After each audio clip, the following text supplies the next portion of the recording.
From Wish TV and the All Indiana Podcast Network, this is the News 8 Daily 8 Podcast with Wish TV's Kylie Conway. A Wish TV News 8 update. Hi, I'm Kylie Conway, and this is your News 8 Daily 8 for Thursday, October 19th.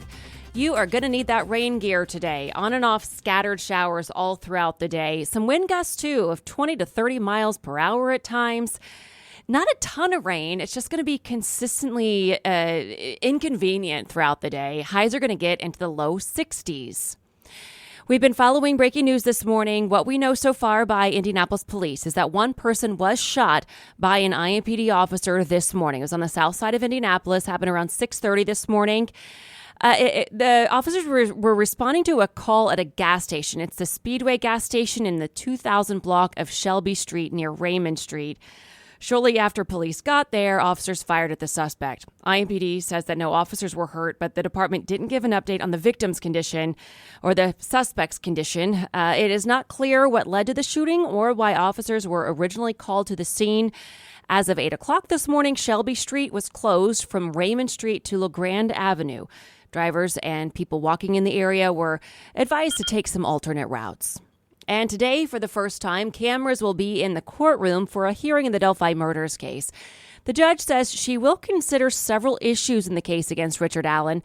We're expecting national coverage to be there for Richard Allen. He's the man accused of murdering 13-year-old Abigail Williams and 14-year-old Liberty German. Judge Frances Skoll says she will allow us to air video from inside her courtroom today during the status hearing. The judge is part of a pilot project that led to bringing cameras into Indiana courtrooms this year. She says the Delphi case generated great public interest and cameras will help ensure its integrity. Prosecutors report Allen confessed to the murders multiple times in jail. Allen's attorneys say that's because of the inhumane treatment he's experiencing being locked up. They recently filed court documents claiming they have evidence that the girls were sacrificed in a ritual for Odinism. The defense also argues that video from the prison shows a guard wearing patches on their uniform that read, quote, "In Odin we trust." Allen and his attorneys hope to convince the judge today to order his release from a state maximum security prison immediately. The status hearing is set for 2 o'clock this afternoon at the Allen County Courthouse in Fort Wayne. News 8 will be inside the courtroom and is allowed to stream the hearing 30 minutes after it starts. Stick with News 8 for complete coverage, both on air and online. The man convicted of murdering an IU student will stay in prison. John Myers is serving 65 years for killing Jill Bierman while she was on a bike ride near Bloomington. Bierman's case drew national attention. She disappeared in 2000. Her body was found in 2003. A ruling in 2019 vacated Myers' conviction and put him on the path to a new trial. But this week, a district judge denied the original petition, restoring the conviction. In a new statement, Indiana's Attorney General says, "The wheels of justice might turn slowly at times, but we take comfort in knowing we have achieved the proper outcome in this case." And your statewide news network covers Jackson County, where a woman is dead and her daughter now faces multiple charges. Police say Ashley Jones orchestrated a burglary of her mother's home last month with 2 other accomplices. When police investigated Jones's phone, they say that they also found that she'd been conspiring with her mother, Marcia Allen, to poison Allen's husband last December. Then, just this past Monday, police say they found Marcia Allen dead in her home. Officers spoke to Jones, who confessed she did order the poison, but said Marcia is the one who placed it in her husband's drink, killing him. Authorities arrested Jones for Harold Allen's murder. She also faces charges for attempted murder, conspiracy, and burglary. They have not said how Marcia Allen died. The owner of a club in Lebanon says that she and her husband are being harassed for hosting drag shows. The Echo Room is 21 and over and began hosting the drag shows for sold-out audiences last fall. Owner Danielle Hoffman tells News 8 that now an online group, the Boone County Cockroaches, has gone as far as posting flyers encouraging people to confront her about her bar. Hoffman filed a no-contact order against the group, but the Lebanon Police Department says the group is not breaking the law. The group is set to host a protest against her bar this Saturday. People in Fountain Square are pushing for a business to lose its permit. Commercial Grease Trap Cleaning Corporation has been in the area for 30 years. Neighbors who attended a public meeting last night are asking the state not to renew the company's permit. Speakers cited the smell, claiming it keeps them from opening their windows or going outside. And it's worse in the summertime when it's hot outside it will smell like something has died. If it smells bad, then I can't go out in the yard and work on my flowers.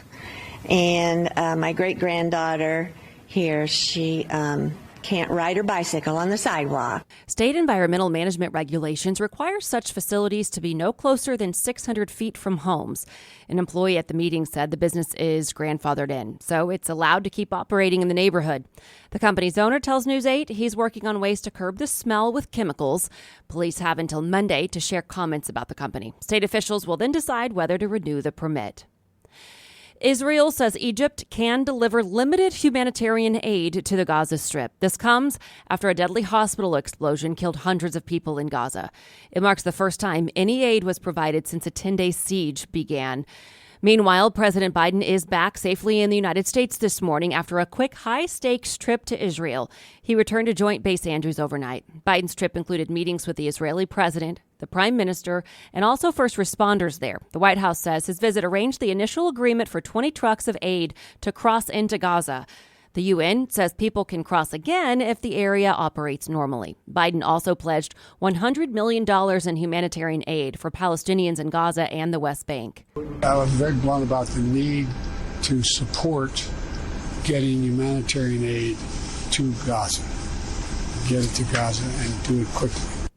Biden warns this will end if Hamas confiscates any aid. Officials say the aid will start coming tomorrow at the earliest. CNN cites two Biden administration officials who say the president will give an address from the Oval Office today. They say Biden plans to argue the U.S. should continue funding wars in both Israel and Ukraine. Family members say a man from Fishers is caught in the chaos in the Middle East. They say Ramadan Abdel Salam was visiting family when the war broke out. His wife tells us he left the region in the 1970s and has lived in the United States ever since. She says he went back last month and had planned to return early next month, but all plans are now uncertain. It's devastating. That's what it is. It's just devastating because I actually saw him on the BBC News a few days ago when they said the border was supposed to be open. He was there standing by the gates, and of course it never opened, but I did get to see him. She's now calling for the U.S. government to help her husband and others to make it back safely to America. And many people are relying on social media for information about the war, prompting a warning from experts. They caution that much of it is propaganda meant to inflame rather than inform. While Hamas is banned on major platforms like Meta, X, and Google, it does have a massive audience on Telegram.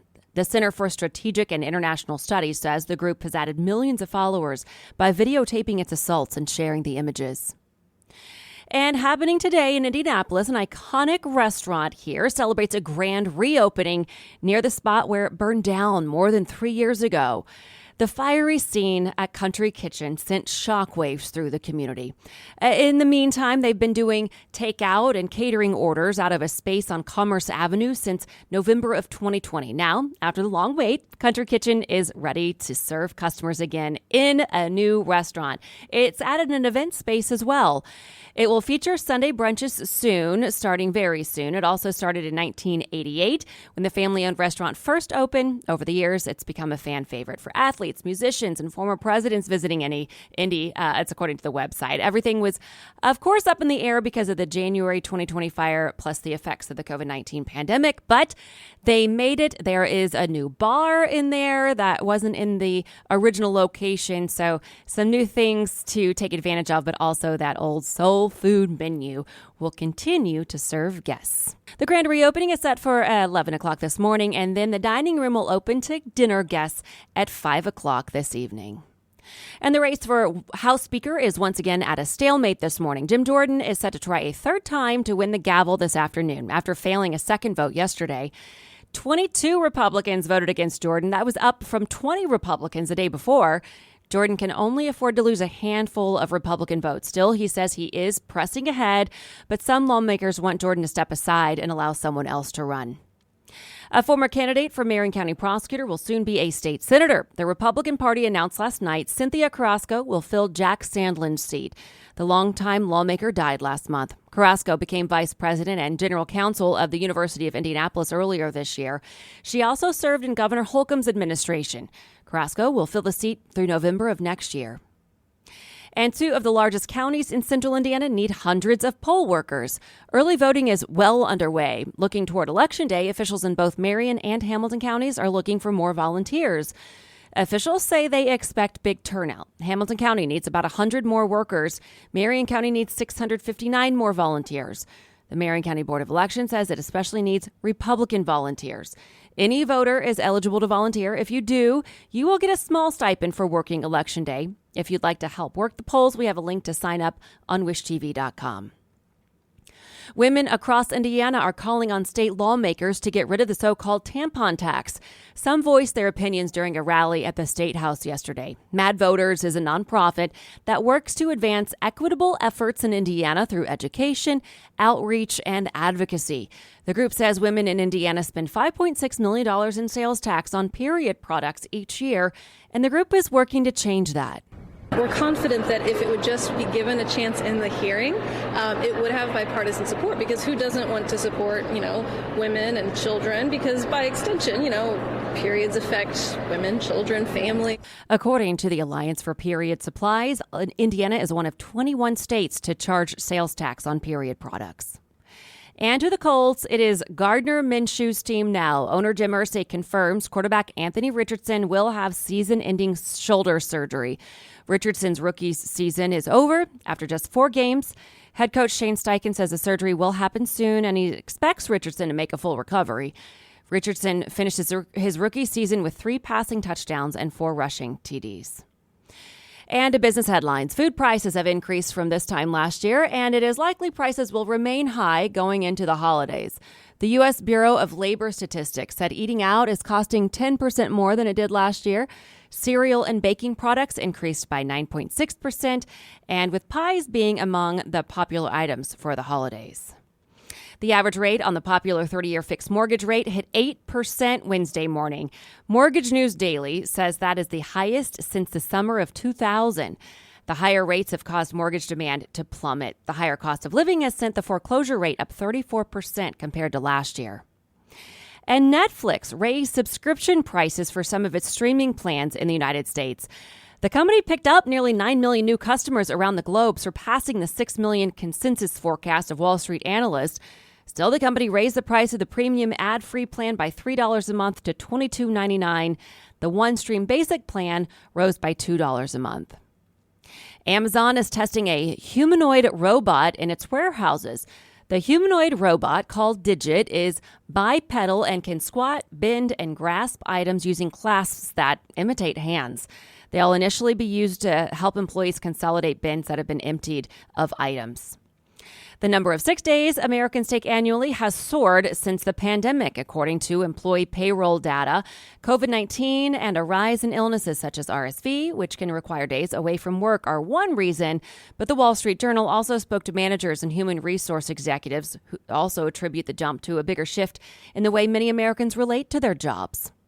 This has been your News 8 Daily 8. For Wish TV, I'm Kylie Conway, online at wishtv.com, and like us on Facebook when you search Wish TV. This is the News 8 Daily 8 podcast with Wish TV's Kylie Conway. A Wish TV News 8 update on demand. For even more, on demand and on the go. Connect with Wish TV on Facebook at wishtv.com and on the free Wish TV mobile app. Thank you for listening, and be sure to like, subscribe, and follow this podcast for updates every weekday morning on the All Indiana Podcast Network and wherever you get your podcast.